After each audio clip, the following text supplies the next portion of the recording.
नवीन विषय घेऊन तुमच्या समोर येत असताना फार आनंद होत आहे। आणखीन एक विनंती आहे, जर अजूनपर्यंत आपण हे चॅनल सबस्क्राईब केलं नसेल, लवकरात लवकर हे चॅनल सबस्क्राईब करा। जे व्हिडिओज, नवीन नवीन संदेश तुमच्यापर्यंत पोचावे ही आमची इच्छा आहे।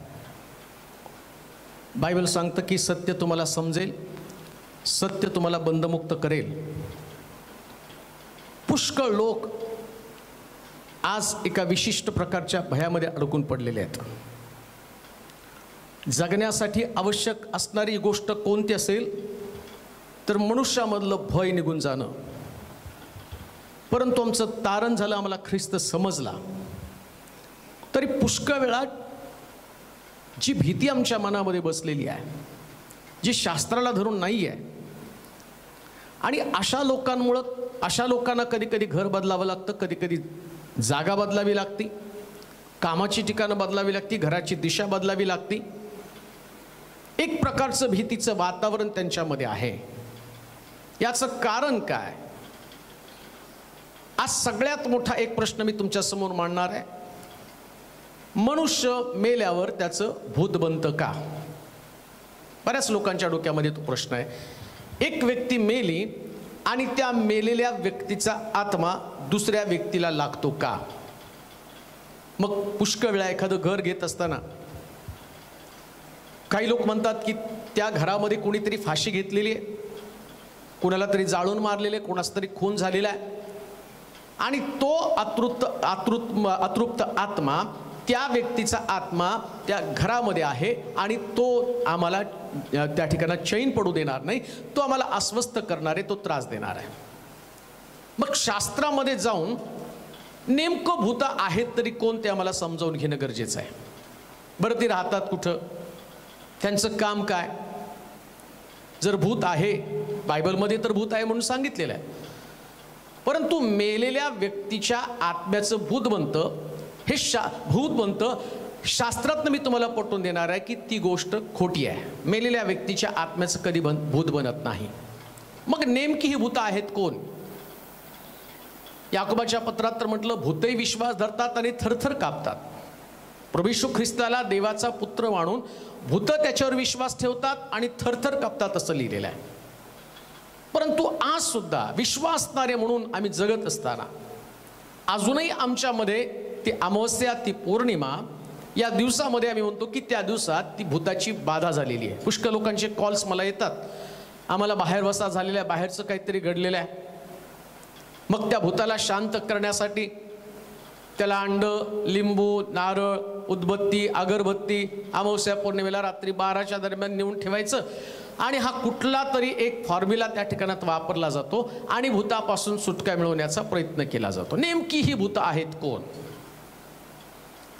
विश्वासणाऱ्या व्यक्तीला या भूताचा प्रादुर्भाव होतो का, आणि कोणाला त्या भूताचा प्रादुर्भाव होतो, किंवा तो आत्मा कोणाला लागतो, ते सगळं समजावून घेणं गरजेचं आहे। सगळ्यात मोठा प्रश्न, हे भूत आहे कोण आणि त्या भूताचं कार्य काय आहे? एकदा भूताचं कार्य समजलं, भूत आहे कोण समजलं, तर मला नाही वाटत की तुम्ही कधी कुठल्या प्रकारच्या भीतीमधलं जीवन जगणार आहात। एक निर्भीड प्रकारचं जीवन जगण्यासाठी तुम्हाला जी प्रेरणा मिळणार आहे ती देवाच्या वचनातनं मिळणार आहे। काय सांगतं बायबल? एक व्यक्ती मरती म्हणजे नेमकी ती कुठं जाते? आणि पुष्कळ वेळा मी म्हणतो, नाही, त्या व्यक्तीला एका गुजराती मनुष्याचं भूत लागलं आणि तो गुजराती बोलू लागलेला आहे। एका मनुष्याला आणि पंजाबी व्यक्तीचं भूत लागलं आणि तो पंजाबी बोलू लागलेला आहे।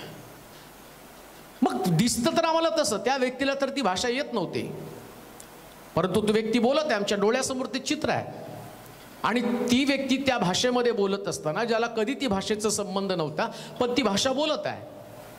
आणि मग त्या ठिकाणामध्ये आम्हाला प्रश्न पडतो, मग हे कसं काय? मग त्या सगळ्या प्रश्नाची उत्तरं शोधायला पाहिजे। काय बायबल सांगतं त्याच्यासाठी एक दाखल्याकडे आम्ही जाणार आहोत। मत्त्याचं शुभवर्तमान त्याचा 9वा अध्याय आणि त्याचं 34 वचन आम्ही वाचणार आहोत। मत्त्याचं शुभवर्तमान त्याचं 9वा अध्याय आणि त्याचं 34 वचन। कोण आहेत ही भूतं? आम्ही त्यात अभ्यास करणार आहोत। मत्तय 9 आणि 34। परंतु परुषी म्हणू लागले, हा भूतांच्या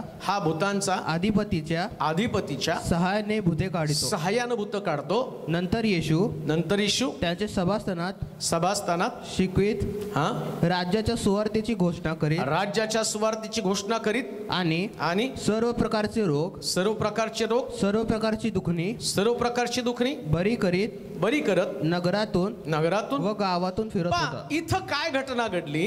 एक भूतग्रस्त येशूकडे आणला आणि त्या ठिकाणात असं लिहिलंय का त्याची वाचा, त्या येशूने त्याला वाचा दिली. वाच बरं ते वचन. नंतर येशू त्याच्या सभास्थानात शिकवीत राज्याची सुवार्तेची, नाही त्याच्या अगोदरची वचन, 34च्या अगोदरचं वचन. मग ते तिथून जात असताना पहा एका मुक्या भूतग्रस्ताला त्याच्याकडे आणलं. त्याने भूत काढल्यावर त्या मुक्याला वाचा आली. पहा काय भूताचं काम. कोण आहे हे भूत? एखाद्या व्यक्तीला अंध करणं, एखाद्या व्यक्तीची वाचा काढून घेणं, एखाद्याला आजारपणामध्ये पाडणं, एकाच्या शरीराची शक्ती काढून घेणं, हे भूताचं काम आहे, आत्म्याचं काम आहे. आत्म्याला शरीराची गरज आहे, ते दिसत नाही. आमच्याही शरीरामधनं आत्मा जातो ना, त्यास आमचं शरीर संपतं. मग आत्मा दिसतो का आम्हाला आत्मा दिसत नाही. मी जिवंत आहे, मला वाचा आहे, कारण माझ्यामध्ये आत्मा आहे. एकदा माझ्यातनं आत्मा काढला, शरीर तर आहे, डोळे तर आहे, जीभ आहे, तोंड आहे, पण आत्मा काढल्यामुळं बोलू शकत नाहीये. म्हणजे तुमच्यामध्ये जो आत्मा आहे, तो आत्मा तुमच्या भावना आहेत, त्या भावना व्यक्त तो करतो. मग जसा मानवी आत्मा आहे ना, तसा आणखीन एक आत्मा आहे, त्याला दुरात्मा म्हटलेला आहे. या आत्म्याला पण शरीराची गरज आहे. मग हा आत्मा काय करतो? हा आत्मा एका शरीरामध्ये प्रवेश करतो आणि शरीरामध्ये प्रवेश केल्यावर ज्या व्यक्तीला तो दुरात्मा लागतो किंवा ते भूत लागतं. आता मी भूत म्हणजे काय ते तुम्हाला सांगणार आहे, पण पहिल्यांदा त्याचं कार्य समजून घेणं गरजेचं आहे. समजा तो आत्मा त्याच्यामध्ये शिरला, तर एकदम चांगला बोलणारा व्यक्ती अचानकपणे त्याचं बोलणं बंद होतं. का तर तो त्या भूतानं काय केलं, त्या आत्म्यानं काय केलं याची वाचा काढून घेतली आणि प्रभू येशू ख्रिस्त आला, त्यानं त्या भूताला धमकावलं आणि त्या मुख्या व्यक्तीला परत बोलण्यासाठी वाचा आले. म्हणजे तुम्हाला समजलं भूत काय काम करतं. हे भूत मनुष्याच्या जीवनामध्ये असं काही बदल करतं, असा काही तो दुरात्मा बदल करतो की त्याची पहिल्याची स्थिती तो चेंज करून टाकतो, बदलून टाकतो. प्रियानो, परत मी तुम्हाला सांगतो, भूताला मानवी शरीराची गरज आहे, त्याला तुमच्या भिंतींची गरज नाहीये. तो तुमच्या खिडकीत किंवा तुमच्या दरवाजामध्ये किंवा तुमच्या फॅनवरती राहत नाही, तो राहतो मानवी शरीरामध्ये. मानवी शरीराची त्याला गरज आहे. मग कोणत्या मानवी शरीरामध्ये तो प्रवेश करणार आहे? मुळात त्याचं नाव अशुद्ध आत्मा.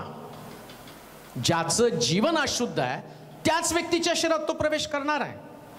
विश्वासणाऱ्याचं जीवन जर शुद्ध असेल, पवित्र असेल, अमंगळपणा त्याच्यामध्ये नाही, त्याच्यामध्ये विश्वास मजबूत आहे, भूत विश्वास धरतात, थरथर कापतात.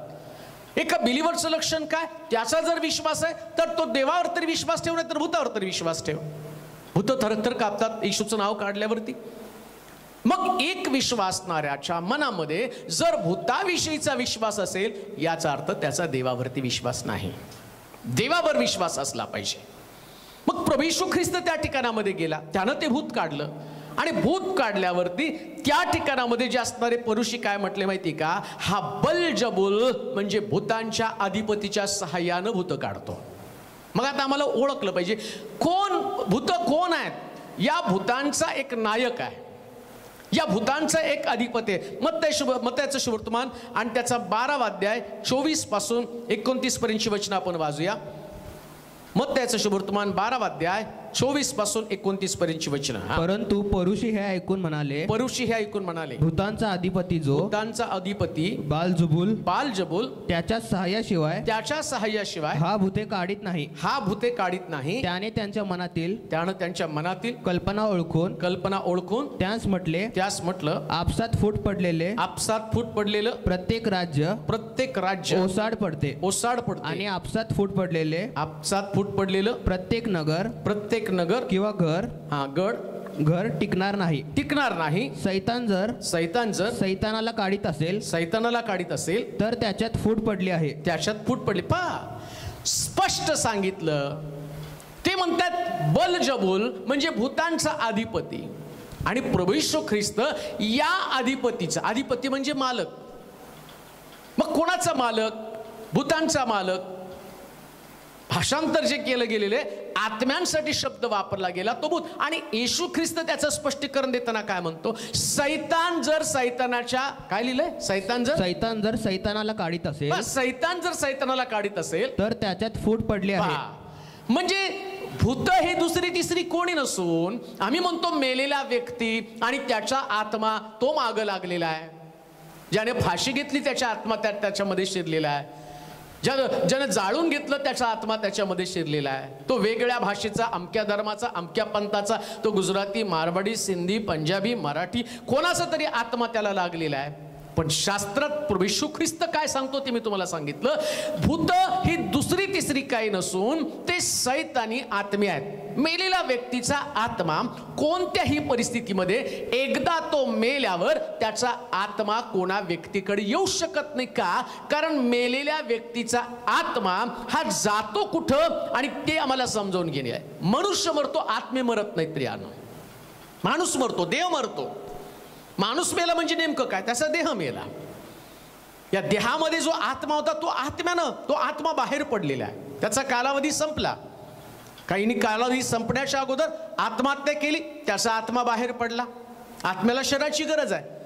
शरीराचा नाश झाला, कोणी खून केला, शरीराचा नाश झाला, आता घरातनं तो बाहेर पडला. थोडक्यात मी तुम्हाला सांगतो, भूकंप झाल्यावर जर घर पडलं तर त्या घरामध्ये माणूस राहत नाही. साधी गोष्ट आहे. मग हे घर पडलं, हे शरीर पडलं, त्याच्यात आत्मा कुठं राहणार आहे?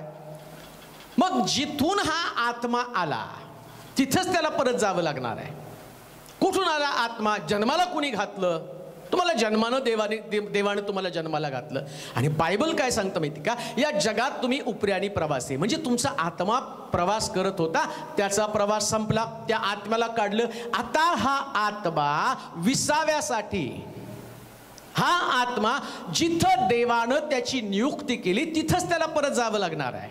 कुठं जावं लागणार आहे? बायबल सांगतं की प्रभू येशू ख्रिस्त ढगावरती बसून येईल, त्यास मेलेले पहिल्यांदा उठतील. मग कोण मेलेले पहिल्यांदा उठतील म्हणजे नेमकं काय? तुमचं शरीर तर तिथं संपलं, खाल्लं किड्या मुंग्यानं. मग उठणार कोण? तुमच्या शरीराची तर आणि सगळी राख झालेली, मग उठणार कोण? हे जे आत्मे, माझा आत्मा, मनोज तेलोरे मेल्यावर मनोज तेलोरेचा आत्मा कुठं जातो? वाचूया योबाचं पुस्तक 10 अध्याय 21 वचन. जर ही गोष्ट तुम्हाला समजली तर मला नाही वाटत की येणाऱ्या दिवसामध्ये तुमच्या मनामध्ये या भूतांविषयीची भीती तुम्हाला कधीच वाटणार नाही, कारण तुम्ही एक प्रबळ व्यक्ती बनणार आहे. कुठं जातो मेलेल्या व्यक्तीचा आत्मा? वाचूया योबाचं पुस्तक 10 अध्याय 21 वचन. मग जेथून परत येणे नाही, जेथून परत येणं नाही, अशा अंधाराच्या मृत्यूच्या प्रदेशात मी जाईन जेथे काळोख निबिड अंधकार आहे, अशा मृत्यूछायेच्या अस्ताव्यस्त प्रदेशात मी जाईन तिथला प्रकाश अंधकारच होय. एकदा मेल्यावर योब काय म्हणतो? परत एकदा वाच पहिला भाग. मग जेथून परत येणे नाही, जेथून परत येणं नाही. मग मेल्यावर आत्मा तिथे गेल्यावर परत येणं नाहीच ना. बायबल मध्ये दिलंय ते, मी म्हणाला नाही सांगत. एकदा मी मेलो, माझा आत्मा गेला, योब म्हणतो तिथून माझा आत्मा परत येऊ शकत नाही. जर तुमचा शास्त्रावरती विश्वास आहे, मग मी तुम्हाला प्रश्न विचारतो, इथं असं लिहिलं त्याचा आत्मा परत येऊ शकत नाही, मग तो आत्मा फिरला कसा काय? अतृप्त आत्मा कसा फिरायला लागलेला आहे? कसं तुम्ही म्हणता अमक्याचा व्यक्तीचा आत्मा त्याला लागलेला आहे? मग कोणता आत्मा? आता तेही समजून घ्यायला पाहिजे. मग उत्तर तर शोधलं पाहिजे, हा नाही तर दुसरा कोणतरी आहे, हे नाही तर दुसरं कोणतरी आहे, आणि त्याला तुम्ही ओळखलं, मग तुमच्याकडे प्रॉब्लेम राहणार नाही, मग तुमच्याकडे समस्या राहणार नाही, मग तुमच्याकडे भीती राहणार नाही. मग तुम्ही कोण आहात आणि तुमचं जीवन कशा पद्धतीने त्याला तुम्ही तोंड देऊ शकता, कसं तुमच्या भीतीमधनं तुम्ही बाहेर पडू शकता, हे तुम्हाला समजावून घेणं गरजेचं आहे. शास्त्र सांगतं, पुरुषांनी आक्षेप घेतला, ते म्हटले की हा बलजबूल म्हणजे भूतांचा अधिपती आहे. येशू म्हणतो सैतान जर सैतानाला काढत असेल, ते म्हटले तू बलजबूल भूतांचा अधिपती आहेस, त्याच्या साह्याने तू भूत काढतोस. मग येशू म्हटला, समजा मी सैतान आणि मी सैतानाला काढतो, म्हणजे तो भूत म्हणजे दुसरं तिसरं कोणी नसून ते सैतानी आत्मे आहेत, 1/3 देवदूत जे स्वर्गातनं खाली टाकलेले आहेत. आणि या खाली टाकलेल्या देवदूतांचा अधिपती कोण? तो सैतान, लुसिफर. आता हे तर बायबलमधनं क्लिअर झालं. काय क्लिअर झालं? मी मेलो, माझा आत्मा त्या अंधकाराच्या खोलीमध्ये जाईल, त्या निबिड काळोखामध्ये जाईल, त्या ठिकाणातनं मला परत येता येणार नाही. कधी परत येणार आहे? कधी मी उठणार आहे? प्रभू येशू ख्रिस्त ढगावरती बसून आल्यावर माझा आत्मा उठणार आहे आणि तोपर्यंत तो विसावा पावणार आहे.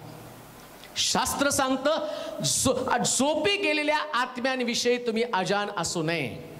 माझा आत्मा झोपलेला आहे. हे आत्मे झोपतात. कुठपर्यंत झोपतात?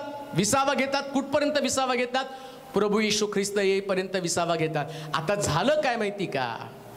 सैतानाच्या मनामध्ये पहिल्यापासून एक योजना होती. सैतान वास्तविक पाहता स्वर्गामध्ये राहत होता. स्वर्गामध्ये राहताना देवाची आराधना, देवाची उपासना, देवाचं गौरव त्यानं पाहिलं, त्याचं सिंहासन त्यानं पाहिलं, काय सुंदर आणि प्रभूचं राज्य, ते राज्य त्यानं पाहिलं. आणि त्याच्या डोक्यामध्ये कल्पना आली. एचकेलच्या पुस्तकामध्ये आम्ही वाचणार आहोत 28व्या अध्यायात, 28 अध्याय 11 पासून 17 पर्यंतचं वचन. म्हणजे तुम्हाला कळेल की नेमकं हे भूत काय आहेत आणि त्या भूतांचा अधिपती कोण आहे. एचकेलचं पुस्तक 28वा अध्याय 11 पासून 17 पर्यंतची वचनं. एचकेलचा ग्रंथ 28वा अध्याय 11 पासून 17 पर्यंतची वचनं. हा, पुन्हा परमेश्वराचे वचन, परमेश्वराचं वचन मला प्राप्त झाले की मानवपुत्रा सोरेच्या राजाविषयी विलाप करून त्याला सांग. प्रभू परमेश्वर म्हणतो, तू पूर्णतेची मुद्राच आहेस. तू ज्ञानपूर्ण व सर्वांग सुंदर आहेस. देवाची बाग एदेन यात तू होतास. अलाक, पुष्कराज, हिरा, लसना, गोमेद, यास्फे, नीलमणी, पाच माणिक व सोने असे अनेक तऱ्हेचे जवाहीर तुझ्या अंगभर होते. खंजिऱ्या व बासऱ्या यांचे कसब तुझ्या येथे चालत असे. तुला निर्मिले त्या दिवशी त्यांची योजना झाली. तू पाखर घालणारा अभिषिक्त करू होतास. मी तुझी तशी योजना केली होती. तू देवाच्या पवित्र पर्वतावर होतास. तू अग्निप्रमाणे झगझगणाऱ्या पाषाणातून हिंडत असत. तुला निर्माण केलेल्या दिवसापासून तुझ्या ठाई अधर्म दिसून येईपर्यंत तुझी चाल चलवणूक यथायोग्य होती. तुझा व्यापार मोठा असल्यामुळे तुझ्या हृदयात अपकार बुद्धी शिरून तू पातक केलंस. म्हणून मी तुला भ्रष्ट समजून परमेश्वराच्या पर्वतावरून लोटून दिले. हा सैतान स्वर्गामध्ये राहत होता. देवानं त्याची विशेष प्रकारची योजना केली होती. बासऱ्या, खंजिऱ्या याचं कसब दिलेलं होतं. वेगवेगळ्या प्रकारच्या रत्नानं त्याला शोभायमान केलेलं होतं. त्याची चालचलणी ठीक होती. तो देवाच्या उपासनेचा भाग होता. परमेश्वराची उपासना करणं याच्यासाठी त्याची नियुक्ती केली होती. परंतु परमेश्वराचं वैभव, परमेश्वराचं गौरव त्यानं पाहिलं आणि परमेश्वराचं गौरव त्याला हवंसं वाटलं. त्याला वाटलं ते गौरव माझ्याकडे यायला पाहिजे. पण तो काही अतिशय क्रूप अशा स्वरूपाचा नव्हता. तो देखना, तो सर्वांग सुंदर. आणि शास्त्र सांगतं, प्रभू येशू ख्रिस्त म्हणतो, बलवान व्यक्तीला बांधल्याशिवाय आणि त्याचं घर लुटता येणार नाही. आम्ही वाचलं का त्या वचनामध्ये? मत्त्याच्या शुभवर्तमानाच्या 12वा अध्याय आणि मत्ते 9:34 वाचलं का? 9:34 वाचा बरं. मत्त्याचं शुभवर्तमान 9:34. बलवान व्यक्तीला परंतु परुषी म्हणू लागले, हा भूतांच्या अधिपतीच्या सहाय्याने भूते काढतो. नंतर येशू त्यांच्या सभास्थानात शिकवीत राज्याची सुवार्तेची. आता 12:24 पासून वाचा. 12वा अध्याय 24 पासून काही वचन. परंतु परुषी हे ऐकून म्हणाले, भूतांचा अधिपती जो बालजबूल त्याच्या सहाय्याशिवाय हा भूते काढत नाही. त्याने त्यांच्या मनातील कल्पना ओळखून त्यास म्हटले, आपसात फूट पडलेले प्रत्येक राज्य ओसाड पडते आणि आपसात फूट पडलेलं प्रत्येक नगर किंवा घर टिकणार नाही. सैतान जर सैतानाला काढेल तर त्याच्यात फूट पडली आहे. मग त्यांचे राज्य कसे टिकणार. आणि मी जर बालजबूल च्या सहाय्याने भूते काढतो तर तुमचे लोक कोणाच्या सहाय्याने काढतात. म्हणून तेच तुमचा न्याय करतील. परंतु मी जर देवाच्या आत्म्याच्या सहाय्याने भूते काढतो तर देवाचे राज्य तुमच्यावर आले आहे. अथवा बलवान माणसाला अगोदर बांधल्याशिवाय त्याच्या घरात शिरून त्याची चीज वस्तू कोणाला लुटून नेता येईल काय. हा बलवान आहे, मानवापेक्षा बलवान आहे, ताकदवान आहे. त्याच्यामध्ये बुद्धी आहे. आता मी वाचले एचकेलच्या ग्रंथामध्ये, त्याच्यामध्ये प्रचंड बुद्धी आहे. याच स्वर्गामध्ये देवाच्या विरोधात बंड करण्याचं कारण काय, देवाच्या विरोधात जाण्याचं कारण काय. लोकांनी मला मान द्यावं, माझी आराधना करावी, माझी उपासना करावी. लोक जसं देवाचं भय बाळगतात तसं त्यांनी माझं भय बाळगलं पाहिजे. सैतानाला अट्रॅक्शन कोणतं होतं, त्याला असं वाटलं जी उपासना परमेश्वराची मी करतो आणि एवढं सगळं गौरव देवाला देतं, मी पण बलवान व्यक्ती आहे, मला पण देवानं निर्माण केलं, परमेश्वरापेक्षा माझी ताकद किंचित नक्की आहे, पण माझ्याकडे बुद्धी पण आहे, माझ्याकडे सौंदर्य पण आहे, सगळं माझ्याकडे आहे. मग त्याचं ध्येय काय, त्याचा उद्देश काय. स्वर्गावर त्यानं चढाई केली असं शास्त्रात सांगतं. आणि परमेश्वरानं त्याला आणि जेवढे देवदूत त्याच्याबरोबर होते, ज्यांनी बंड केलं, स्वर्गावरती चढाई केली, या सगळ्या देवदूतांना खाली टाकलं. आता तुमच्या प्रश्नाचं उत्तर तुम्हाला हळूहळू मिळायला सुरुवात होणार आहे. मेलेल्या व्यक्तीचा आत्मा तर भूत बनत नाही, कारण योग म्हणतो माझा आत्मा त्या अंधकाराच्या खोलीमध्ये गेला, तिथून तो परत येणार नाही. मग माझा योबाचा आत्मा तिथं जाणार आहे, माझा आत्मा तिथं जाणार, तिथून आम्ही परत येणार नाही 100%. आता बायबल सांगितलं फायनल. मग इथं असणारे आत्मे कोणते आहेत, देवदूत हे आत्मेच आहेत. इब्रिलोकाच्या पत्रामध्ये 1 अध्याय 14 वचनामध्ये वाचणार आहोत. मला सगळे रेफरन्स तुम्हाला देणं गरजेचं आहे. इब्री 1:14 मध्ये म्हटलं देवदूत आत्मेत. वाचा बरं इब्रिलोकाचं पत्र, त्याचा 1 अध्याय आणि त्याचं 14 वचन. भूत म्हणजे आत्मे, आम्ही म्हणतो त्याला आत्मा लागला, त्याला आत्मा लागला. कोणते आत्मे, वाचा. ज्यांना वारशानं तारण मिळणार आहे त्याच्या सेवेसाठी पाठविलेले ते सर्व परिचारक आत्मे नाहीत काय. परिचारक म्हणजे देवदूत, हे आत्मे नाहीत का. देवदूत हे आत्मे आहेत. मानवी आत्मा, मी मेलो, माझा आत्मा गेला अधोलोकामध्ये, माझा आत्मा तिथं प्रवेश ख्रिस्त येईपर्यंत आता तर तो बाहेर पडणार नाही. मग आता उरलं कोण या ठिकाणामध्ये, त्याचा हेतू पण आम्हाला कळाला. लुसिफरचा हेतू काय, स्वर्गातनं खाली येणे, त्याला पाठवण्याचं कारण काय. स्वर्गातनं त्याला खाली का टाकलं, तो स्वर्गामध्ये राहत होता पण त्याच्यात गर्व आला.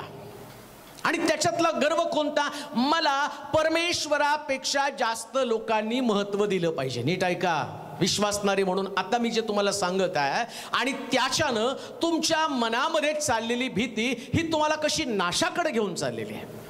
ज्या भूताची तुम्ही भीती बाळगत आहात, अजूनही तुम्हाला त्या भूताविषयी आणि तुमच्या मनामध्ये भीती आहे, संभ्रम आहे, आणि तुम्ही म्हणता की अमक्याचा आत्मा मला लागलेला आहे. मी तर तुम्हाला पवित्र शास्त्रातनं दाखवून दिलं की एक व्यक्ती मेला, त्याचा आत्मा अधोलोकामध्ये गेला, विसाव्यासाठी गेला, तिथं तो राहिला. योग जसं सांगतो तसं शास्त्रातल्या वचनामध्ये दिल्याप्रमाणे तो आत्मा तिथं गेला. मग आता काय झालं, हे सैतान ज्याला बलजबूल भूतांचा अधिपती म्हटलं, आत्म्यांचा अधिपती म्हटलेलं आहे, आणि प्रभू येशू ख्रिस्त म्हणतो तो सैतानाचं आणि सैतानाला बांधल्याशिवाय, सैतानाने सैतानाच्या दूताला बांधल्याशिवाय आणि त्याचं राज्य आम्हाला काबीज करता येणार नाही. मग काय झालं माहिती का, लुसिफरला स्वर्गातनं खाली टाकलं. आता लुसिफरची इच्छा काय, लोक देवाची भीती बाळगतात ना, त्यांनी देवाची भीती बाळगण्याऐवजी त्यांनी माझी भीती बाळगली पाहिजे. झालं, मग त्यानं भीती आम्ही त्याची भीती बाळगावी म्हणून काय केलं, विश्वासणाऱ्यांना पण त्याने फसवायला सुरुवात केली. ते म्हणाले आम्ही कसे फसणार आहोत. अहो फसता तुम्ही, कसं माहिती का, तुम्हाला हे शक्यच नाही, सैतान आम्हाला नाही ठकवू शकत. स्वर्गामध्ये असणाऱ्या देवाच्या सेवेसाठी तैनात असणाऱ्या 1/3 देवदूताला जर त्यानं ठकवलं, देवापासून त्याला तोडलं, जे स्वर्गात राहणारे होते, तुम्ही आणि मी तर जगामध्ये राहणारे आहात, हा देवदूत, हा लुसिफर आणि त्याचं सैन्य हे सतत देवाच्या सहवासामध्ये राहत होते. आम्ही तर मानव एकमेकाच्या सहवासात राहत आहोत. यांच्याकडे 24 तास उपासना होती, आराधना होती. अजून एक गोष्ट तुम्हाला सांगतो, हा एक उत्तम उपासक, उत्तम आराधक होता आणि उत्तम आराधक असल्या कारणानं त्याच्यामध्ये तो अहंकार निर्माण झाला आणि त्याला स्वर्गातनं खाली टाकलं आणि सगळी त्याची टीम पण त्या ठिकाणामध्ये खाली आली. जर एवढ्या चांगल्या असणाऱ्या देवदूतांचं पतन होऊ शकतं, हे पतित देवदूत ज्यांना स्वर्गातनं खाली टाकले, आता या पतित देवदूतांनी, मी तुम्हाला सांगितलं, हे आत्मे आहेत आणि या आत्म्याला त्याचं काम करण्यासाठी शरीराची गरज आहे. मग आता कोण त्या शरीरामध्ये प्रवेश करणार? मी तुम्हाला सुरुवातीला सांगितलं, अशुद्ध शरीर ज्याचं आहे, ज्याच्याकडे उपासना नाही, ज्या तुमच्या हृदयामध्ये जर येशू नाही, तुमचं घर रिकाम आहे. आता रिकाम्या घरामध्ये हा प्रवेश करणारच. कोणाला बाधा होणार आहे त्याची? जो चर्चला जात नाही, जो आराधना करत नाही, ज्याचा विश्वास कमजोर आहे, ज्याचा बाप्तिस्मा झालेला नाहीये, ज्यानं आपलं जीवन प्रभूला समर्पित केलेलं नाहीये, अशा घरामध्ये तो 100% शिरणार. पण एखादा विश्वासणारा म्हणतो, नाही माझा बाप्तिस्मा झाला, मला पवित्र आत्मा आहे, माझं तारण झालेलं आहे, मी आराधना करतो, मी उपवास करतो, आणि तो जर म्हणतो ना त्याला भूत लागलेलं आहे, याचा अर्थ त्यानं त्याचं जीवन तपासणं गरजेचं आहे. त्याला दुसरा आत्मा लागलेला नाही, हा सैतानाचा आत्मा. मग प्रश्न तो उपस्थित होतो, मग तो कस काय सिंधी बोलला, तो कस काय पंजाबी बोलला, तो कसा मारवाडी बोलला, तो कसा गुजराती बोलला? त्याला पण बायबलचा रेफरन्स पाहिजे. आता मी जस्ट बोलायचं म्हणून बोललो तर त्याचं आणि तुम्ही त्याच्यावर विश्वास ठेवू शकत नाही, मी पण तुम्हाला मोगम सांगू शकत नाही. शास्त्रात कुठंतरी त्याच्या संबंधानं बोललं पाहिजे ना, शास्त्रात त्याच्या संबंधानं कुठंतरी त्या ठिकाणात उल्लेख केला गेला पाहिजे ना. कान देऊ नाही का?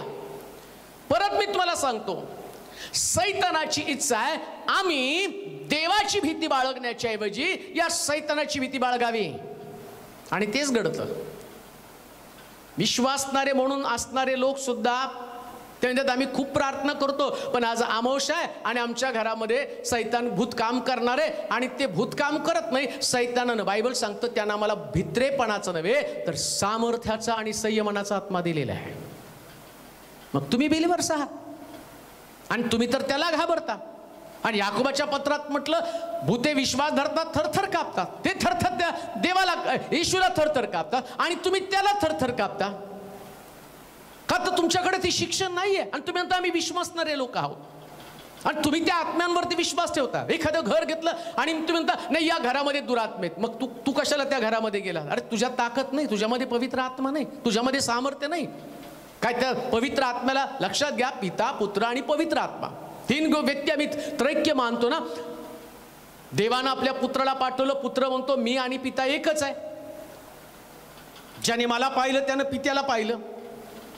जी कार्य माझा पिता करतो माझ्याकडनं करून घेतो, पिता असलेली कार्य मीच करतो. आणि मग तो काय म्हटला, मी जातो आणि तुमच्यासाठी कैवारी आत्मा पाठवतो, पवित्र आत्मा येईल आणि तुम्हाला सामर्थ्य प्राप्त होईल. मग तुम्हाला सामर्थ्य प्राप्त होत पवित्र आत्म्याच्या द्वारे झालं. मग आता तुमच्याकडे बलवान आत्मा पवित्र आत्मा आहे. मग पवित्र आत्मा तुमच्याकडे असताना हा दुरात्मा तुमच्यामध्ये कसं काम करेल? हा दुरात्मा तुमच्या घराला कसं उद्ध्वस्त करेल? मग तुमचा का विश्वास आहे की अमका अमका व्यक्ती मेला आणि त्याचा आत्मा लागलेला आहे? अजून सुद्धा विश्वासणाऱ्यांच्या डोक्यामध्ये या अंधश्रद्धा आहेत. कब्रस्तानकडनं गेल्यावर त्यांना भीती वाटतीस. अजून सुद्धा कब्रस्तानच्या जवळून जाताना बऱ्याच ठिकाणामध्ये ते लोक म्हणतात नाही मटणाचं कालवण घेऊन जाताना त्याच्यात कोळशे टाका आणि त्याच्यात मीठ टाका, मग भूत नाही लागणार. काय त्या कोळशाचा आणि मिठाचा त्या भूताशी संबंध आहे? कुठं सांगितलंय शास्त्रामध्ये असं? कुठं लिहिलंय तो कब्रस्तानमध्ये? बायबल तर सांगतं तुमचं झगडणं रक्तमांसाबरोबर नाही, सत्ता, अधिकार व आकाशातला दुरात्मा समूह. तो आकाशामध्ये आहे. आकाशामधनं मानवी जीवनावरती प्रभाव टाकतो आणि त्याला कधी कधीशी वाटतं की चला या विश्वासणाऱ्यांमध्ये गडबड गोंधळ निर्माण करावी. कान देऊ नाही का? तुम्हाला बलवान व्हावं लागणार आहे. हे भूत अशी तशी निघत नाहीत, हे दुरात्मे आहेत आणि स्ट्रॉंग आहेत. ते तुमच्यापेक्षा, मानवापेक्षा स्ट्रॉंग आहेत. आणि मग आम्ही पाहतो प्रभू येशू ख्रिस्त डोंगरावरती प्रार्थनेसाठी गेला. पेत्र, याकोब, योहान तिघजण येशू बरोबर डोंगरावरती प्रार्थनेसाठी गेले. आणि एका व्यक्तीला, दुरात्मा लागलेल्या व्यक्तीला इकडं काही लोक घेऊन आले आणि ती त्याच्यातलं भूत काढायचा प्रयत्न करतात आणि ते भूत त्यांच्याच्यानं निघवना. आणि मग कितीतरी तास झाले ते भूत निघेना. मग येशूवरून खाली आला. त्याने शिष्यांचे, त्या लोकांनी शिष्यांचे गाराणे केले, काय तुमचे शिष्य यांच्याच्याने भूत निघत नाही. येशू गेला, त्या भूताला धमकावलं आणि ते भूत त्यातनं निघून गेलं. मग का त्याच्यातलं भूत निघालं नाही? 12 येशूचे शिष्य, या 9ला ते का निघालं नाही? कारण हे वरच्या अनुभवात नव्हते, वरील सामर्थ्य त्यांच्याकडे नव्हतं. मग येशू म्हटला, असली जात उपवास आणि प्रार्थने वाचून निघत नाही. कोणती जात? तुम्ही जेवढं कमजोर समजता तेवढं कमजोर ते भूत नाही. अजून एक वचन वाचूया. मग तो त्या प्रश्नाचं उत्तर मला तुम्हाला द्यायचं की मग हे नेमकं वेगवेगळ्या भाषा बोलणारे आत्मे कसे काय, ते कसे काय वेगवेगळ्या भाषा बोलतात? त्याच्यासाठी एक वचन आम्हाला वाचणं गरजेचं आहे. दुसरे करंथीकराचं पत्र 11 अध्याय आणि त्याचं 14 वचन. दुसरे करंथीकराचं पत्र 11 अध्याय 14 वचन. यात आश्चर्य वाटण्यासारखे काही नाही. आश्चर्य पहा, जी तुम्ही गोष्ट म्हणत आहात ना, मग तो व्यक्ती कशी वेगवेगळीच भाषा बोलतो, तो यात आश्चर्य वाटण्यासारखं काही नाही. यात आश्चर्य वाटण्यासारखे काही नाही. आश्चर्य वाटण्यासारखं काही नाही. कारण सैतान ही स्वतः तेजस्वी देवदूताचे सोंग घेतो. तेजस्वी देवदूताचं सोंग घेतो. म्हणून त्याच्या सेवकांनीही नीतिमत्वाचं सेवकाचे सोंग घेतले तर, सेवकाचं सोंग घेतलं तर ती मोठीशी गोष्ट नाही. ती मोठीशी गोष्ट नाही. बायबल सांगतं तो सोंगाड्या आहे. सैतान तेजस्वी देवदूताचं सोंग घेतो, मग त्याला एखाद्या पंजाबी व्यक्तीचं सोंग घेता येणार नाही का? भाषेचा जनक देव आणि देव स्वर्गामध्ये असताना स्वर्गातलं सगळं रहस्य याला माहिती, सगळ्या भाषा त्याला माहिती आहे. एदेन बागेत कोणती भाषा बोलली, हा बायबल सांगतं तो देवापेक्षा किंचित कमी. एवढ्या भाषा देवाला येतात ना, तेवढ्या भाषा सैतानाला येतात. अन्य भाषा पण तो बोलतो, पण त्याला ती भाषा समजत नाही, कारण तो कॉपी करतो सगळ्या गोष्टी. तो कॉपी करणार आहे. मग एखाद्या व्यक्तीला ठकवायचंय, फसवायचंय, बायबल सांगतो तो फसवणार आहे, तो ठकवणार आहे, तो लुसिफर आहे. मग या व्यक्तीला आता लुसिफरचं काम काय? एखाद्या परिवारामधल्या लोकांमध्ये गोंधळ निर्माण करावा, त्यांच्यामध्ये भीती उत्पन्न करावी. शास्त्र सांगतं, त्यानं मला देवाच्या वचनात लिहिलं, त्यानं मला भीतीचा आत्मा दिला नाही. मग हा भीतीचा आत्मा तुमच्या घरामध्ये तो कोणाचा आत्मा आहे? हा सैतानाचा आत्मा आहे. विश्वासणाऱ्यांमध्ये गोंधळ निर्माण व्हावा, त्यांच्यामध्ये भीती निर्माण व्हावी. मग ते म्हणतात की अमका वेळ, आणि ही व्यक्ती कब्रस्तानकडनं दुपारी 2 वाजता गेली आणि अचानक त्याला पकडलं. कोणी पकडलं? हे कब्रस्तान मधल्या भूताने. तुम्हाला कोणी सांगितलं कब्रस्तान मध्ये भूत आहे? मग जो खड्डे खोदतो कब्रस्तान मध्ये तो राहतो, त्याला का लागत नाही? तो खातो, पितो, झोपतो तिथं. मग ते भूत काय त्याच्या संगती गप्पा मारायला येतात का रात्री? मग त्यानं काय नाही ते ठिकाण सोडून पळालेलं आहे, कधी त्याचा विचार केला नाही. पण आमचा एखादा व्यक्ती, आणि मग म्हणतात नाही ना, दुपारी 12 वाजता 1 वाजता हळदीच्या अंगानं बाहेर पडू नये, का तर भूत लागतं. कब्रस्तानकडनं तर बधून जायचंच नाही, का तर भूत लागतं. सैतानाला तर मोठा इंटरेस्ट त्याच्यामध्ये. अरे वा, याला असं वाटतं की मी त्यांच्यामध्ये यावं, हे वेलकम करत आहे, ये म्हणून मला म्हणत आहे. आणि बरोबर तुम्ही त्याच्यावर जर तुमचा विश्वास असला, मग तुम्ही कब्रस्तानमधनं नाही, घरात नाही, कुठून फिरा, आपोआप भूत पकडतं. आई म्हणतो भूत लागलं, आणि मग ते वेगवेगळ्या भाषेत बोलायला लागतं. आणि तेवढ्यात आमचं संभ्रम होतं. सोंगाड्यानं सोंग केलं. बायबल सांगतो तो सोंगाड्या आहे, तो सोंग घेणारा देवदूत आहे, आणि त्यानं वेगळं सोंग घेतलं, कन्नडी बोलायला लागलं. याला येत नव्हतं कन्नडी, अचानक यायला लागलं कन्नडी. पुरावा काय? पवित्र आत्मा 120 लोकांवरती माडीवरती आला. त्या पवित्र आत्मा आल्यावर बायबल सांगतं या लोकांनी वेगळ्या भाषेमध्ये बोलताना ऐकलं. पवित्र आत्मा आल्याचं चिन्ह. पवित्र आत्मा भाषा देतो ना, तसा दुरात्मा एखाद्या व्यक्तीमध्ये, ऐका नीट, पवित्र आत्मा आल्यावर पण भाषा येते, दुरात्मा आल्यावर पण भाषा येते. म्हणून हे आत्मे कोणते? एक तृतीयांश देवदूत जे स्वर्गातनं खाली टाकले ना, हे आत्मे खाली पडल्यावर ते पण भाषा बोलतात, वेगवेगळ्या भाषा. म्हणून गोंधळून जाऊ नका, तो मेलेल्या व्यक्तीचा आत्मा नाही, हे एक तृतीयांश देवदूत जे सैतानाचे हस्तक आहे, हे हस्तक खाली आले आणि या आत्म्यानं या मानवाला, पृथ्वीवरच्या मानवाला गोंधळामध्ये टाकण्याचं काम केलेलं आहे. अजून एक गोष्ट तुम्हाला सांगतो, मला वाटतं त्याच्यासाठी लुकाचं शुभवर्तमान 20 अध्याय 34 पासून 36 पर्यंत वचन आपण वाचूया. लुकाचं शुभवर्तमान त्याचा 20 अध्याय आणि 34 पासून 36 पर्यंतची वचन. येशूने त्यांना म्हटले, येशूने त्याला म्हटलं, या युगातले लोक लग्न करून घेतात व लग्न करून देतात, परंतु ते युग व मेलेल्यातून पुनरुत्थान ही प्राप्त करून घ्यावयास जे योग्य ठरतील ते लग्न करून घेणार नाही व लग्न करून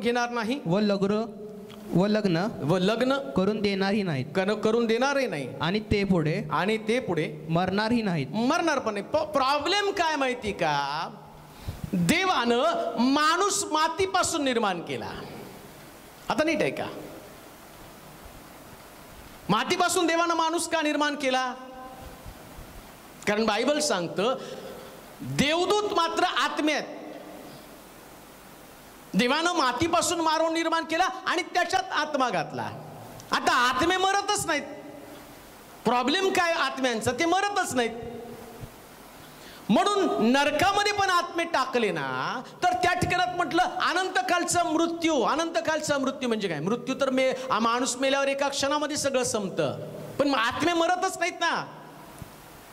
मी ज्या दिवशी मरल ना, माझा देह मरणार आहे, आत्मा नाही मरणार. शास्त्रात लिहिलंय तसं, माझा देह मरणार फक्त.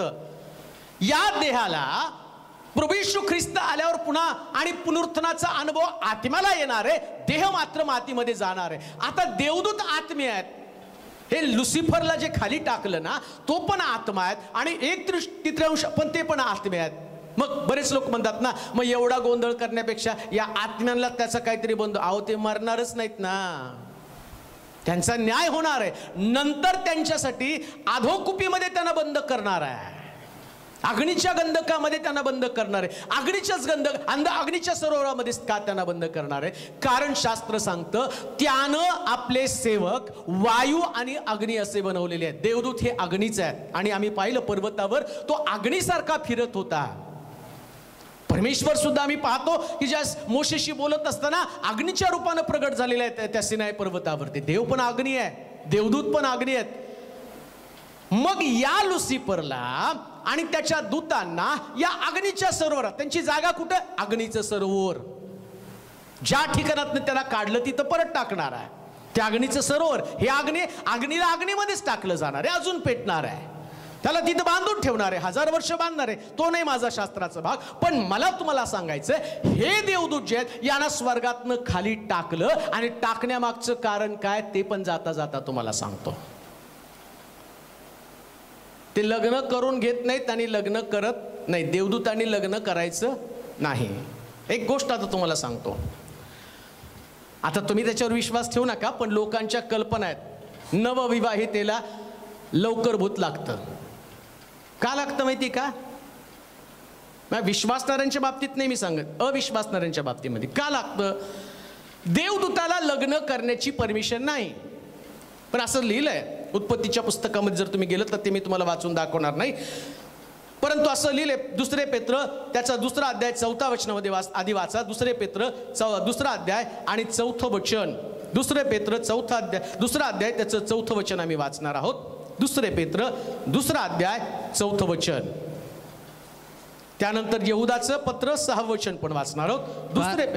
कारण ज्या देवदूतांनी पाप केलं त्यांची देवाने गय केली नाही, तर त्यास नरकात टाकलं आणि न्याय निवाड्यासाठी राखून अंधकारमय खाड्यात ठेवलं.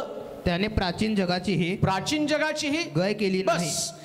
पतित देवदूत, ज्या देवदूतांनी पाप केलं, मग आता देवदूत कोणतं पाप करणार आहे? कसं काय देवदूतांनी पाप केलं, देव त्यांच्यावर एवढा का संतापला? मत्त्याच्या शुभवर्तमान, लुकाच्या शुभवर्तमानामध्ये आम्ही वाचलं, देवदूत लग्न करत नाहीत. त्यांना भावना आहेत, आपल्यासारख्याच भावना आहेत, पण त्यांना लग्न करण्याची परमिशन शास्त्रामध्ये नाही. म्हणून एक गोष्ट ध्यानात ठेवा, देवाचंही लग्न झालेलं नाही. देव देवदूताला लग्न करू देत नाही, स्वतः लग्न करेल तर देव अन्याय होईल. बरेच लोक म्हणतात देवाची बायको आहे, देवाच्या बायकोचं हे नाव, देवाच्या बायकोचं ते नाव. देवाला बायको नाही, देवदूत स्वर्गामध्ये लग्न करत नाहीत. मग देव सुद्धा त्याचंही लग्न झालेलं नाही, तो निर्माता आहे. त्या निर्मिती संबंधानं मी दुसऱ्या एपिसोडमध्ये तुम्हाला समजावून सांगणार आहे. परंतु इथे एक गोष्ट ध्यानात ठेवा, देवदूत पतित झाले म्हणजे काय? उत्पत्तीच्या पुस्तकामध्ये आम्ही पाहतो, देवपुत्र मानव कन्यांपाशी गेले आणि ते त्यांच्यापासून महावीर जन्माला आले असं लिहिले. मग कोण देवपुत्र आहेत? या देवपुत्राला शब्द, देवदूताला दुसरा शब्द कोणता असेल तर देवपुत्र. देवदूत स्वर्गातनं खाली येत होते, मानव कन्या त्यांनी पाहिल्या, त्यांना असं वाटलं सुंदर आहेत, मग त्यांनी त्यांच्याशी संबंध ठेवले आणि मग आम्ही पाहतो ते पतित झाले. स्वर्गामध्ये या गोष्टीला परमिशन नाही, स्वर्ग स्वच्छ आहे. आणि तिथं असं लिहिलं, प्रकटीकरणाच्या पुस्तकामध्ये म्हटलं, स्त्री संघानं मलिन झालेले 1,44,000 लोकांवरती शिक्का मारण्यात आला, जे स्त्री संघानं मलिन. मानवी दृष्टिकोनातून तुम्ही विचार केला तर त्या ठिकाणी तुम्ही म्हणाल नाही लग्न करणं चांगले, पण स्वर्गामध्ये ती गोष्ट मान्य नाही. ते वेगळ्या प्रकारची जमात आहे, वेगळ्या प्रकारचे लोक आहेत. देवदूत लग्न करत नाहीत आणि करून घेत नाही, ते मरत पण नाही. प्रॉब्लेम काय झाला, ये देवदूत स्वर्गातनं खाली आले, ते मानव कन्यांशी त्यांनी व्यवहार केला आणि देवाने त्याला पतित देवदूत म्हणून बाजूला काढलं. आता ते पतित झाले म्हणून असं मी म्हणतो बरं का, बायबल मधला सिद्धांत नाही. काही लोक म्हणतात ना की बापरे नवीन लग्न झालेल्या बाईला तो बादलं देवदा त्या दूताने किंवा भूताने पछाडलं. याचं कारण असं असू शकेल, मी नाही तुम्हाला त्याच्यावर जोर देत. त्यांची लग्नाची अतृप्त देवदूतांची इच्छा असेल, ते पती झालेले भूत, त्या भूतांची इच्छा असेल, त्यांना ते पकडत असतील. परंतु एक गोष्ट ध्यानात ठेवा, जर मी येशूच्या रक्ताखाली आहे, जर माझ्यामध्ये प्रभू आहे, जर मी जिवंत देवाची ओळख पटलेली आहे, तर भूतांवर विश्वास ठेवू नका, सर्व समर्थ देवावर विश्वास ठेवा. जगामध्ये जो आहे त्याच्यापेक्षा तुमच्यामध्ये आहे तो सामर्थ्यवान आहे. हे देवदूत तुमचं काही करू शकत नाही, पतित झालेले देवदूत. आणि म्हणून लक्षात घ्या, भूत मेलेल्या व्यक्तीच्या आत्म्याचं भूत कधीच बनत नाही आणि ते कधीच त्या व्यक्तीचा आत्मा दुसऱ्या व्यक्तीला लागू शकत नाही. हा कदाचित स्वप्नात तुमच्या येतील तुमचे प्रियजन, ते तुमच्या मेंदूमध्ये साठलेलं असतं. म्हणून काही लोक म्हणतात नाही आता वर्ष झालं आणि त्यांच्या आत्म्याला थंड करायचं. ते आत्मे अधोलोकात आहेत, कशाला थंड करता? फिरायला येतात का तुमच्याकडं भेटायला?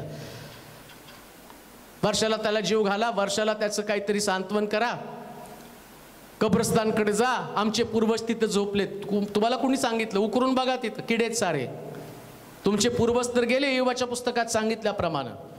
थैसलोनिकराच्या पत्राच्या पहिले थैसलोनी 4:11 सांगितलं, मरण म्हणजे आत्म्याची झोप आणि विसावा. वाचता का थैसलोनिकराचं पहिलं पत्र 4था अध्याय त्याचं 11 वचन जर आम्ही पाहिलं तर तुम्हाला तिथे दिसेल, मरण म्हणजे दुसरं तिसरं काही नसून ते आत्म्याचा विसावा किंवा झोप आहे. वाचूया. बाहेरच्या लोकांबरोबर सभ्यतेने वागावं आणि तुम्हास कशाचीही गरज पडू नये. कशाची गरज पडू नये म्हणून आम्ही तुम्हास आज्ञा केल्याप्रमाणे. पहिले थैसलोनिकराचं पत्र 4था अध्याय 11 वचन. बाहेरच्या लोकांबरोबर सभ्यतेने वागावे आणि तुम्हास कशाचीही गरज पडू नये. म्हणून आम्ही तुम्हास आज्ञा केल्याप्रमाणे स्वस्थ राहणे, आपापला व्यवसाय करणे आणि आपल्या हाताने काम करणे यांची हौस तुम्हाला असावी. बस काय करायचं आता? तुम्हाला भूताच्या शिक्षणात अडकून पडायचंय? एक विश्वासणारी व्यक्ती या नात्यानं परमेश्वर तुम्हाला काय बोलत आहे, काय आज्ञा आहे त्याची? तुम्हास कशाचीही गरज पडू नये म्हणून तुम्हास आज्ञा केल्याप्रमाणे स्वस्थ राहणे. आता स्वस्थ राहा. आता काळजी करत फिरू नका. आता भीतीचं जीवन जगू नका. काय तुमची देवाची अपेक्षा तुमच्याकडनं काय आहे? तुम्हाला कळालं, एक व्यक्ती मरून गेली, तिचा या जगाशी संपर्क नाही. मला नाही वाटत याच्यापेक्षा वेगळं तुम्हाला काही शिकवण्याची गरज आहे. एक गोष्ट मी तुम्हाला ठासून सांगेल, कोणत्याही परिस्थितीमध्ये मेलेल्या व्यक्तीचा आत्मा कुठल्याच व्यक्तीला लागत नाही. आणि आम्ही ऐकलं क्रांतिकाराच्या पत्रामध्ये, तो सोंगाड्या आहे. काय घडलं माहिती का तुम्हाला? शमूएल ज्यावेळेस आम्ही पाहतो की शाऊल राजा, आता शमूएल 20वा पावला. शमूएल त्या ठिकाणात देवाचं मार्गदर्शन करण्याचं शमूएलानं बंद केलं. आणि याच्या अगोदर शाऊल राजा, त्याला नेहमी वाटतं, आणि तो काही मार्गदर्शन घेण्यासाठी शमूएलाकडे जात होता. आणि या ठिकाणात शमूएल मेला किंवा तो 20वा पावला. आणि घडलं काय, आता या शाऊलाला मोठा प्रश्न पडला की काय करायला पाहिजे. मग त्यानं काय केला, भूत विद्या प्रवीण स्त्रीकडे गेला. नीट ऐका, कसं फसतं ते मी तुम्हाला सांगत आहे. शास्त्रात काय लिहिलं, भूत विद्या प्रवीण स्त्रीकडे तो गेला. मग ती म्हटली की तुझ्यासाठी मी कोणाला बोलू. तो म्हटला शमूएलाच्या आत्म्याला बोलव. आणि आम्ही पाहतो ती बाई म्हणती, तिने बोलवलं त्या आत्म्याला. आणि ती बाई म्हणती, अरे तू काय केलंस तू, आणि तुला कोण दिसतं. ती म्हणती, कोणीतरी देव वर येत असलेला मला दिसत आहे. देव वर येत असलेला, आणि देवासारखा व्यक्ती वर येत असलेला मी पाहत आहे. ती म्हणती, तू काय केलंस, आणि तू एका देवाला माझ्यासाठी बोलवलेलं आहे. मला तुम्हाला प्रश्न विचारू द्या, शमूएल देव होता का? शमूएल देव नव्हता, तो संदेष्टा होता. पण भूत विद्या प्रवीण स्त्री काय म्हणती माहिती का, मी देव वर येत असलेला पाहिला. आता उलगडा होतो का, सैतानाची पण अपेक्षा काय होती, लोकांनी त्याला देव, स्वर्गातल्या देवाला देव म्हणण्याचे जे मला देव म्हणावं. करंदीकराच्या पत्रामध्ये पाहिलं, सोंगाड येतो, सोंग घेऊन येतो. आता ज्या शमूएलाच्या आत्म्याला बोलवण्याचा समय आला, त्यावेळेस शमूएलाचा आत्मा, तर असं काही जगामध्ये एवढी ताकद आहे का की शमूएलाच्या आत्म्याला जिथं 20वा पावलेला आहे आणि त्या ठिकाणातनं एक भूत विद्या प्रवीण स्त्री शमूएलाच्या आत्म्याला कसं बाहेर काढू शकेल. मग कोणता आत्मा आला, शमूएलाचं सोंग घेऊन हा लुसिफर आला. आणि त्यानं शाऊलाला एक प्रकारची भीती उत्पन्न केली. आणि शाऊलाला त्याने काय सांगितलं, का मला तुझ्या आणि माझी जी झोप त्या ठिकाणामध्ये तू डिस्टर्ब केली, मी 20वा घेत होतो. शक्य तरी आहे का हे, कसं पॉसिबल आहे. पण बायबल आम्हाला क्लिअर सांगतं, झोपी गेलेल्या लोकांविषयी तुम्ही अजाण असू नये. मग शमूएलाच्या आत्म्याला कसं बोलवलं, ती भूत विद्या प्रवीण स्त्री असल्या कारणानं आता ती सगळं भूतांचं मार्गदर्शन, शास्त्रात सांगितलं ना, भूताला मदत करतं, त्याचं राज्य टिकावं.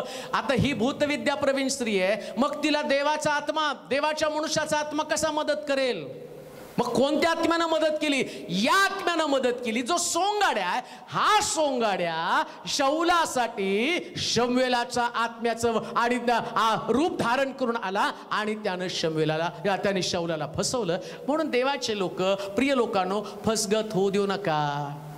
मेलेल्या व्यक्तीचा आत्मा कोणत्याही परिस्थितीमध्ये कोणा व्यक्तीमध्ये शिरत नाही. जो शिरणारा आत्मा तो लुसिफरचा आत्मा आहे. 1/3 देवदूत जे खाली टाकलेले ते देवदूत वेगवेगळ्या पद्धतीनं लोकांना ठकवण्याचं काम करत आहे. पण विश्वासदारांसाठी सगळ्यात चांगली सुवार्ता कोणती, जगामध्ये जो आहे त्याच्यापेक्षा तुमच्यामध्ये आहे तो सामर्थ्यवान आहे. आणि तुम्हाला या जगामध्ये भिण्याचं कारण नाही, कारण त्यांच्याकडं दुरात्मा असला तरी आमच्याकडे पवित्र आत्मा आहे. आणि पवित्र आत्मा या दुरात्म्यावरती वरचढ आहे. आणि म्हणून जसं येशू ख्रिस्ताला पाहिल्यावर ज्या मनुष्यामध्ये 6000 भूत होती आणि ती भूत येशूला पाहिल्याबरोबर असं म्हटलं, ते खिंचाळू लागले आणि म्हटले, हे परात्पर देवाच्या पुत्रा, तू आमच्यामध्ये का पडतोस. आणि ते म्हटले, येशूला पाहिल्याबरोबर ते म्हटले, आम्हाला त्या डुकरांमध्ये शिरण्याची आज्ञा कर. अहो, जिथं येशू असेल तिथं त्या मनुष्यामध्ये भूत कशी शिरतील. बायबल सांगतो येशू तिथं होता आणि ते म्हटले, आम्हाला डुकरामध्ये जाण्याची आज्ञा कर. लक्षात ठेवा, डुक्कर हे अशुद्ध प्राणी आहे. म्हणून मी तुम्हाला सांगतो, ज्याचं जीवन अशुद्ध आहे त्याच व्यक्तीमध्ये हा दुरात्मा प्रवेश करतो, हे भूत प्रवेश करतं. परंतु चांगल्या व्यक्तीमध्ये, धार्मिक व्यक्तीमध्ये, ज्याच्यामध्ये ख्रिस्त आहे त्याच्यामध्ये कुठल्याच प्रकारचा दुरात्मा प्रवेश करू शकत नाही आणि त्याला कुठल्या बंधनामध्ये टाकू शकत नाही. म्हणून एक गोष्ट ध्यानात ठेवा, या परत कधी आलं तर मी तुम्हाला आणखीन काही गोष्टी सांगेल. पण एक गोष्ट मी सांगतो, मेल्यावर कोणत्याही व्यक्तीचा आत्मा भूत बनत नाही. भूत जगात अस्तित्वात आहेत, परंतु सैतान आणि त्याचे 1/3 देवदूत हे पृथ्वी तलावर माणसामध्ये भीती निर्माण करण्याचं काम करत आहे. देवाला शरण जाऊन त्याची आराधना करा, त्याची उपासना करा. देवा